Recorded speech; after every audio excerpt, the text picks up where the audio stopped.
یہ ریڈیو صدائے حریت جموں کشمیر ہے۔ طارق محمود کو اپڈیٹ سنو۔ غیر قانونی طور بھارت دے زیر قبضہ جموں کشمیر بچ بھارت دی نہ ختم ہونے والی بربریت جاری ہے۔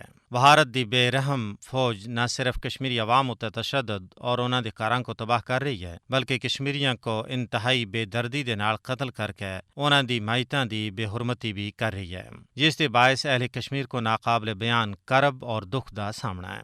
بھارتی قبضے وچ کشمیری انتہائی اذیتناک زندگی بسر کر رہے ہیں اور بھارتی فوجیاں دے ہاتھوں کشمیری شہیداں دی مائتاں دی بے حرمتی ایک معمول بن گیا ہے۔ حال ہی وچ بھارتی فوجیاں سن اپنی بربریت دی تازہ کاروائی دے دوران سوپور وچ شہید کشمیریاں دی مائتاں دی بے حرمتی کی ہے۔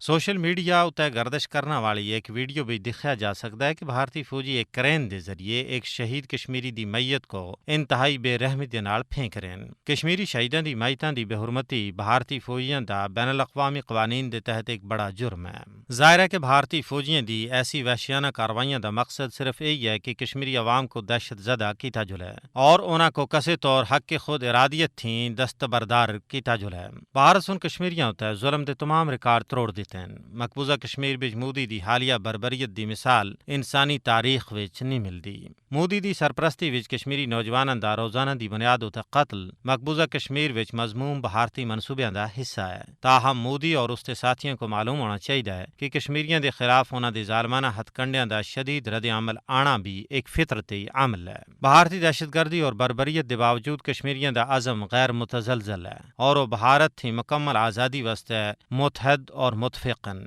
مقبوضہ کشمیر میں جاری بھارتی بربریت مہذب دنیا واسطے ایک چیلنج بن چکی ہے۔ اقوام متحدہ اور عالمی برادری کو مقبوضہ کشمیر بچ بھارتی فاشسٹ حکومت دی نسل کشی دی پالیسی دا فوری نوٹس کرنے دی ضرورت ہے اور اقوام عالم کو بین الاقوامی ذمہ داریاں اور قوانین دی خلاف ورزی ہوتا ہے مودی کو جواب دہ بنانا چاہیے۔ اپ ڈیٹ ختم ہوا۔